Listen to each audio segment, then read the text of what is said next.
কোনোবা আছে নাইয়ে খুৰী কোনো পুৱাই পুৱাই চিঞৰিব লাগিছে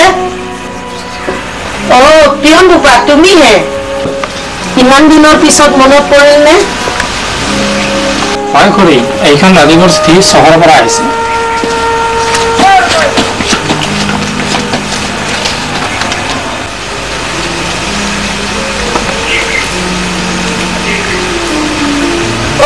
বুপা অলপ শুনাচোন অলপ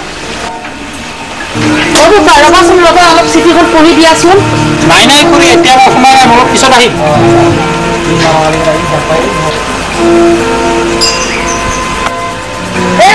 শুনকচোন অলপ বাহিৰলৈ ওলাই আহকচোন কি হলো ইমানকৈ চিঞৰিছ যে নহয় এখন ৰাজীৱ বুপাই চিঠি পঠিয়াইছে চিঠিখনত কি লিখা আছে পিয়ন বুপাই একো নকলে তুমিও জাল পিয়ন বুপাটোক তো সুধিব লাগিছিল ইয়াতে কি লিখা আছে সুধিছিলো নহয় তাৰ হেনো এতিয়া সময়ে নাই দেখিলা নহয় লিখা পঢ়া নকৰিলে এনেকুৱাই হয় সেইকাৰণেতো আমাৰ বাপুক লিখা পঢ়া কৰাইছো কিয় আমাৰ তৰাজনীটো আছে তাইতো হাইস্কুল পাছ কৰিছে তাইক পঢ়িব দিলেই হ'ল দেখোন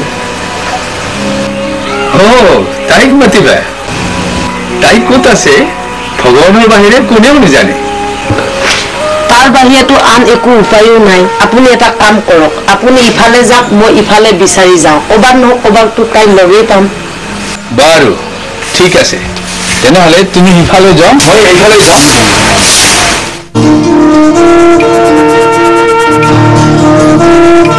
ভোলা ভোলা ঘৰত আছানে দেউতা ঘৰত নাইচোন পথাৰলৈ গৈছে কি হলো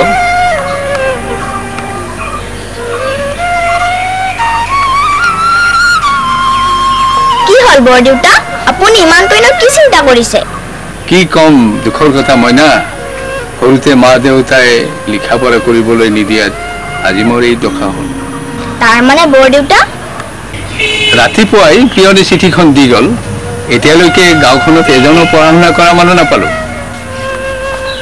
আইতাকে ক'লে তৰাহেনো তোমালোকৰ ঘৰলৈ আহিছে তৰাবাটো আমাৰ ঘৰলৈ অহা নাই মোক দিয়ক বৰদেউতা মই পঢ়ি দিওঁ তুমি পঢ়িব পাৰিবা এই চিঠিখন পাৰিম বৰদেউতা কিয় নোৱাৰিম মই সদায় স্কুললৈ যাওঁ নহয়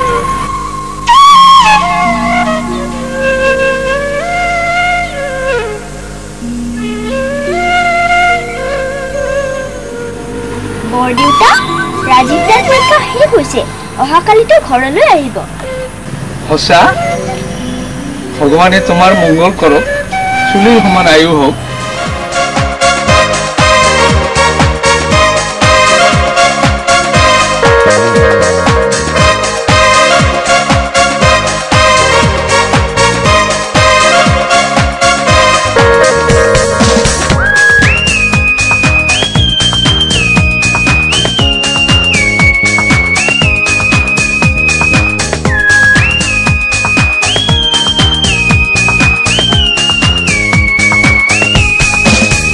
प्राणे प्राणे गुनगुनाले मनरे कविता झिरी झिरी কৈ বৈ যায় সপোনৰ নিজৰা প্ৰাণে প্ৰাণে গুনগুনালে মনৰে কবিতা ঝিৰি ঝিৰি কৈ বৈ যায় সপোনৰ নিজৰা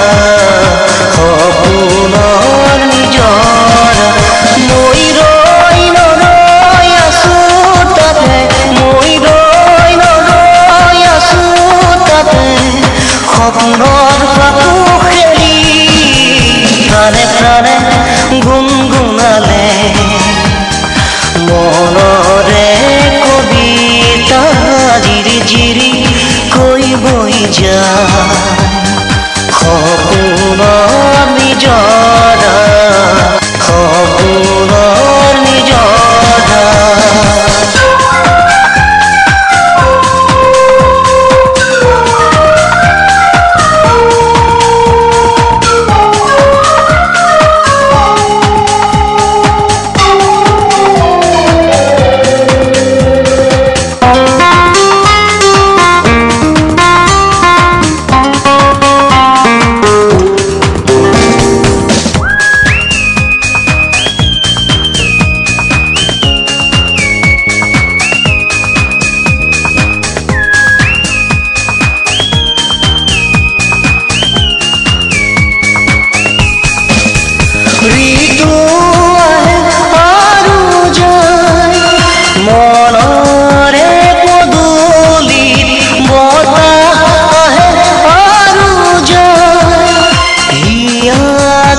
মৌচুমী ঋতু আহে আৰু যায় মনৰে পদূলিত বতাহ আহে আৰু যায় হিয়াকে চুমি তাকে চাই চাই চাই মই তাকে চাই চাই চাই মই নাচিলো মলি নাচিলো মলি প্ৰাণে প্ৰাণে গুণগুণালে মনৰে কবিতা জিৰি জিৰি কৈ গৈ যা সপোনৰ নিজৰা সপোনৰ নিজৰা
তাকে শুনি নুশুনি মই তাকে শুনি নুশুনি মই জুৰিলো ৰাগিনী জুৰিলো ৰাগিনী প্ৰাণে প্ৰাণে গুণগুণালে মনৰে কবিতা জিৰি জিৰি কৈ বৈ যায় সপোনৰ নিজৰা সপোনৰ নিজৰা প্ৰাণে প্ৰাণে গুণগুণালে মনৰে কবিতা জিৰি জিৰি কৈ বৈ যায় সপোনৰ নিজৰা সপোনৰ নিজৰা মই ৰৈ নৰৈ আছো তাতে মই ৰৈ নৰৈ আছো তাতে সপোনৰ পাখু খেলি প্ৰাণে প্ৰাণে গুণগুণালে মনৰে কবিতা জিৰি জিৰি কৈ বৈ যায় সপোনৰ নিজৰা সপোনৰ নিজৰা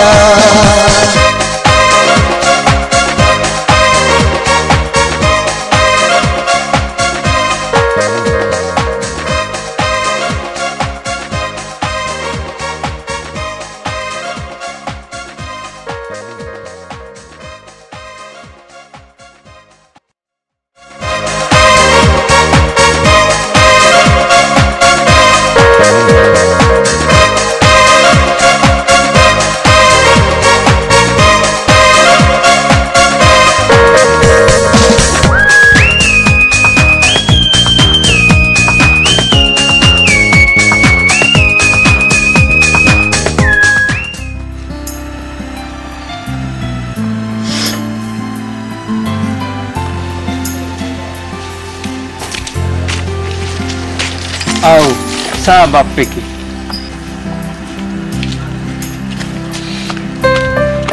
গোটেই গাঁওখনতে তোক বিচাৰি ফুৰিছো আৰু তই ইয়াতে বহি আছ ঐ তুই কিয় কান্দিছ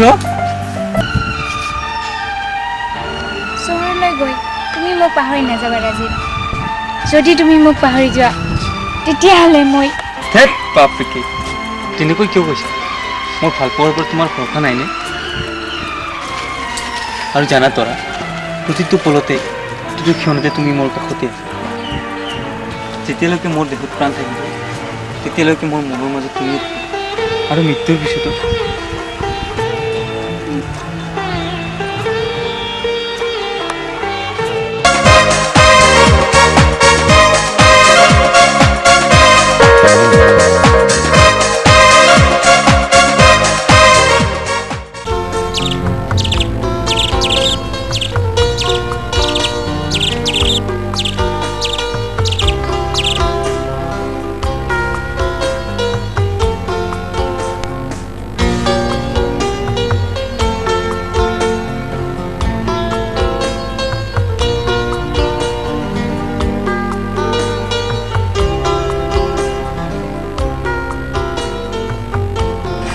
মা, অ মা, অ মা।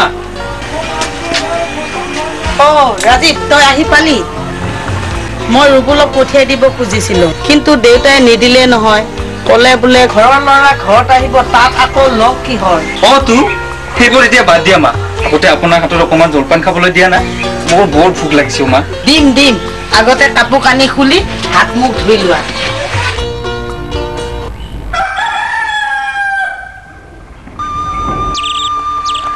চোৱাচোন তৰা, এই হাগীজনীলৈ কি সুখৰ জীৱন। কিয়? না সিহঁতে কাম কৰিব লাগে না পঢ়া শুনা কৰিব লাগে, বাছ খাইছে আৰু গৈছে। এতিয়া এইবোৰ ভাবি থাকিলে এই তৰা কোনোবাই দৰাই উঠাই লৈ যাব, তেতিয়া ভাবি থাকিবা এই হাঁহ কুকুৰা কথাবোৰ। কি কিবা খং উঠিব, চুচুৰাই টানি লৈ যাম বাপেকে। হা হৈছে এতিয়ালৈকে ঘৰত বিয়াৰ কথাটোকে ক'বলৈ সাহ হোৱা নাই। আৰু চা, ইয়াত বৰ পিতাহি মাৰিছে।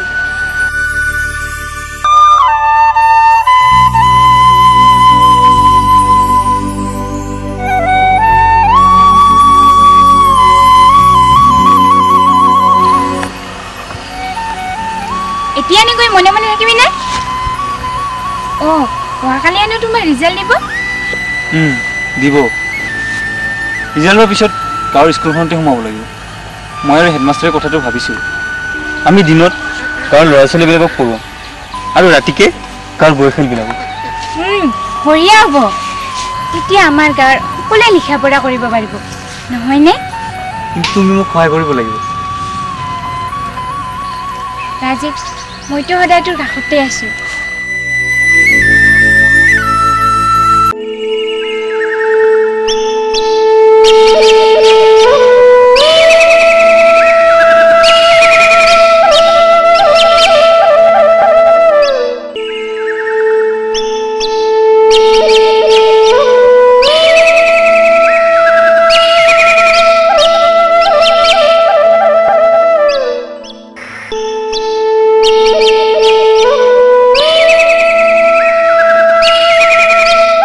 ৰুবুল, ইফালে বেৰা চেৰা ভাঙি গৰু সোমোৱা নাইতো? সকলো ঠিকে আছে। ব'লা তেন্তে, ৰাজীৱ আহিবৰ সময় হ'ল, আমি জলপানখিনি কৰি লওঁ। বলক দেউতা।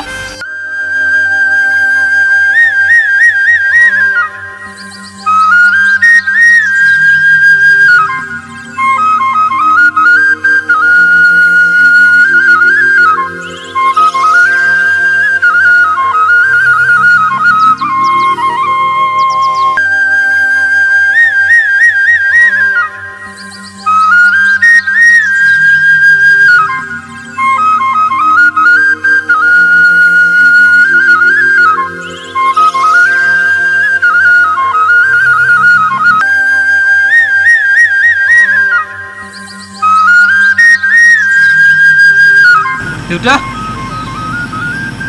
এয়া আনিছোঁ।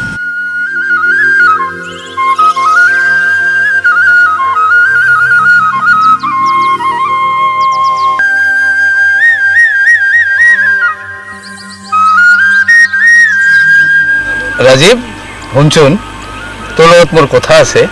কি দেউতা?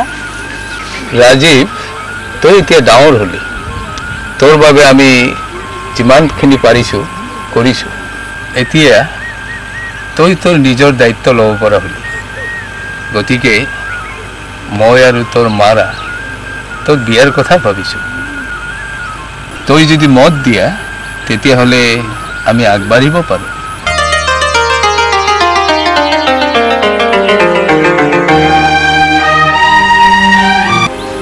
বিয়া এতিয়াই চোৱা দেউতা, মই এই ফাইনেল পৰীক্ষাটো দিলোহে। ৰিজাল্টৰ পিছত ভাল কৰ্মসংস্থান এটা ব্যৱস্থা কৰোঁ, তাৰপিছতে ভাবিব পাৰি। কিন্তু এতিয়াই নাই নাই ৰাজীৱ, তোক এতিয়াই বিয়া পাতিবলৈ কোৱা নাই নহয় মই।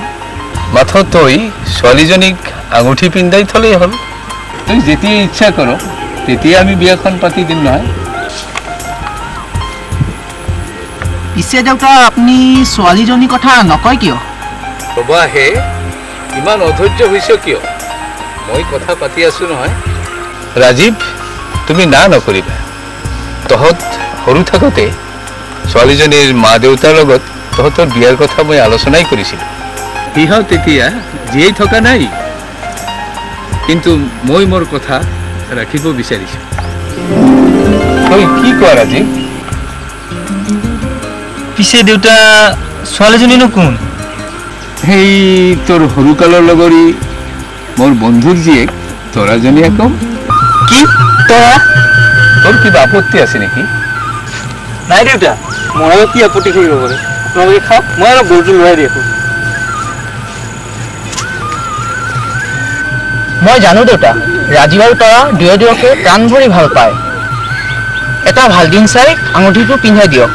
অঁ, তুমি ঠিকেই কৈছা ৰবুল।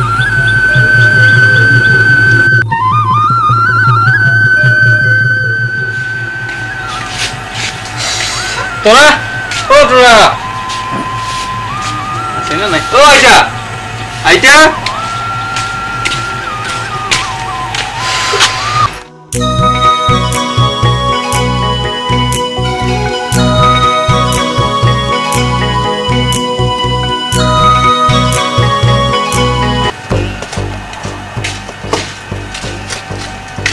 ইমান পৰে যে মাতি আছো, মাত এখাব দিব নোৱাৰা হলি নে?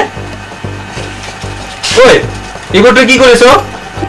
দেখা নাই গৰু নেচ পকাই আছো। মানে ঐ, তোৰ কি চকুৰ পৰা কমিল নেকি?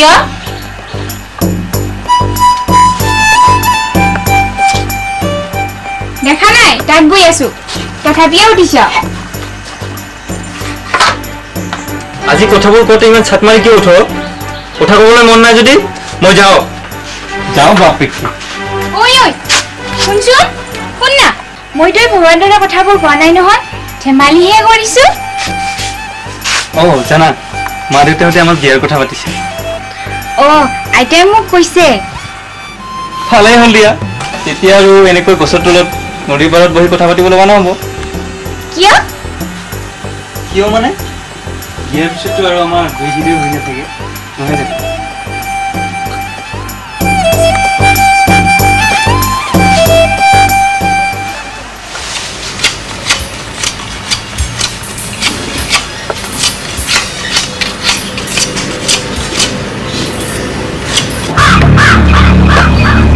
মনোৰমেন ঘৰত আছেনে? কোন সোমাই আছো।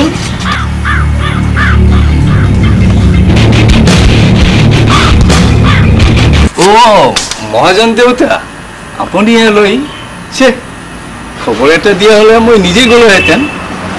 অঁ ৰ'ব ৰ'ব,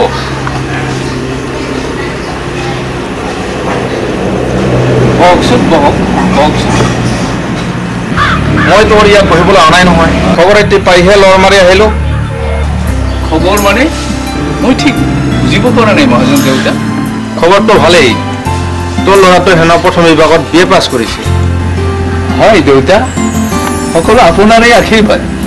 আপুনি টকাকেইটা নিদিয়া হ'লে আমি একোৱেই কৰিব নোৱাৰিলোঁ। ৰমেন, এই হৰিহৰ মহাজনে বিনা লাভত কোনো কামেই নকৰে। শুনা ৰমেন, তোক টকা দিয়াটোত মোৰেই লাভ আছিল। তোৰ ল'ৰাটোক প্ৰথম বিভাগত BA পাছ কৰা শুনি মোৰ খুবেই ভাল লাগিছিল, কিন্তু আনটো খবৰহে মোৰ মূৰটো ঘূৰাই দিলে। আপুনি আপুনি কি ক'ব খুজিছে মহাজন দেউতা? মই ঠিক বুজিব পৰা নাই। তই হেনো ৰাজীৱৰ বিয়া দীনেশ মাষ্টৰৰ ছোৱালী তৰাৰ লগত ঠিক কৰিছা, এইটো সঁচানে?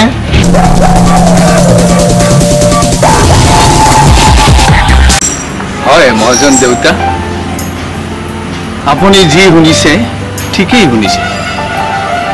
দীনেশ মোৰ সৰুকালৰে বন্ধু আছিল। দুৰ্ঘটনাত মা দেউতা হেৰুৱা ছোৱালীজনীৰ বুঢ়ী আইতাৰৰ বাহিৰে আৰুনো কোন আছে? মই যদি এতিয়াই তাইক আশ্ৰয় নিদিওঁ, সিফুৰিলৈ গৈ বন্ধুক মই কি উত্তৰ দিম? মই সেইবোৰ একো নাজানো। মুঠৰ ওপৰত এই বিয়া হ'ব নোৱাৰে। মই তোমাৰ ল'ৰাক পঢ়া শুনাৰ খৰচ এইকাৰণেই দিছিলোঁ, এদিন সেই পঢ়া শুনা কৰি মোৰ ছোৱালী বিয়া কৰাই মোৰ সম্পত্তি চোৱা চিতা কৰিব। কিন্তু তাৰ ঠাইত তুমি এজনী সাধাৰণ ছোৱালীৰ বাবে লিচেন তুমি হ'ব। তৰা এজনী সাধাৰণ ছোৱালী হ'ব পাৰে, কিন্তু আচল কথাটো কি জানে?